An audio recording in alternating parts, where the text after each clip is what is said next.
Good afternoon, class. My name is Thomas Amon, and I did the Paralympics for my informative speech. Here's my one-page delivery outline. Have you ever wondered about the Paralympics or exactly what it is and how it compares to the Olympics?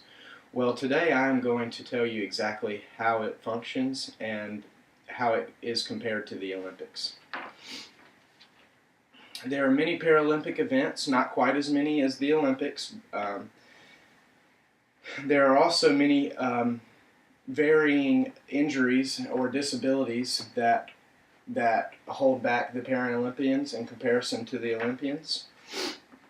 First and foremost, the Paralympics takes place in the same city as the Olympics, normally around a month after the Olympics have taken place.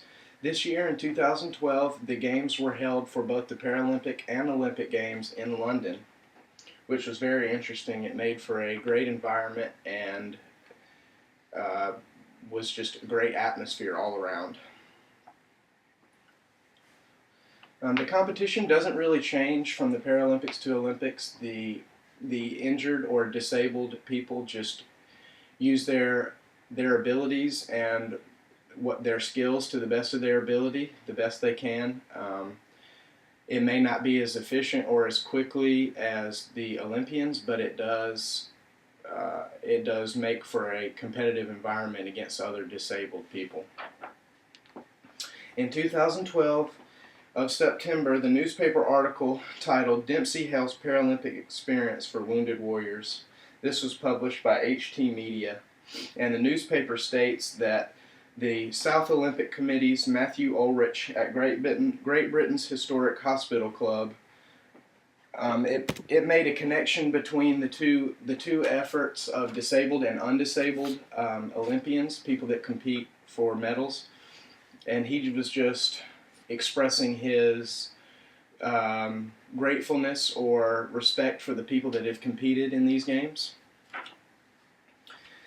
Next, I would like to discuss the events involved in the Paralympics, which are very similar to the Olympics, but are somewhat different at the same time.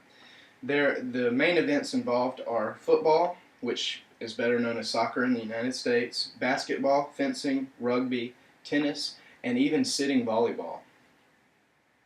I bet you would be surprised to know that the soccer in the Paralympics is either 5-on-5 or 7-on-7.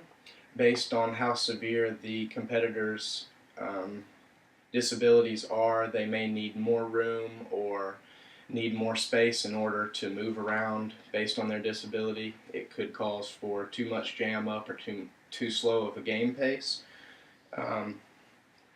Also, the wheelchair is involved in basketball, fencing, rugby, and tennis. Those are the most popular ones used for the wheelchair, and these games are also still very competitive, but are seen at a slower pace than the regular Olympics.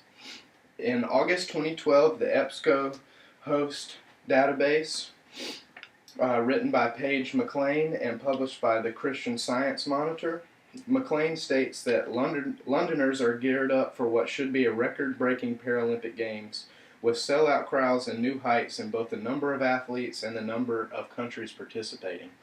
This is great information. It shows you that people's interest in the Paralympic Games has gone up. Not only do people watch the Olympics, but now they do watch the Paralympics too because of how competitive it is. I would also like to state some of the disabilities that affect the competitors or the athletes that compete in the Paralympics. There are a variety of disabilities which can include mobility issues, amputations of the arms, legs, fingers, and toes, blindness, and cerebral palsy.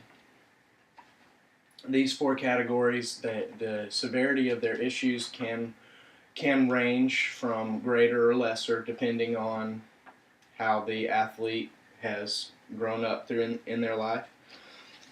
In the September 2012 newspaper article titled "President Congratulates Paralympians on Another Gold in London," it was published by the Targeted News Service, and it stated that the Ukrainian athletes decently represented our country as prestigious international competitors and makes a significant contribution to the image of Ukraine and the world sports movement.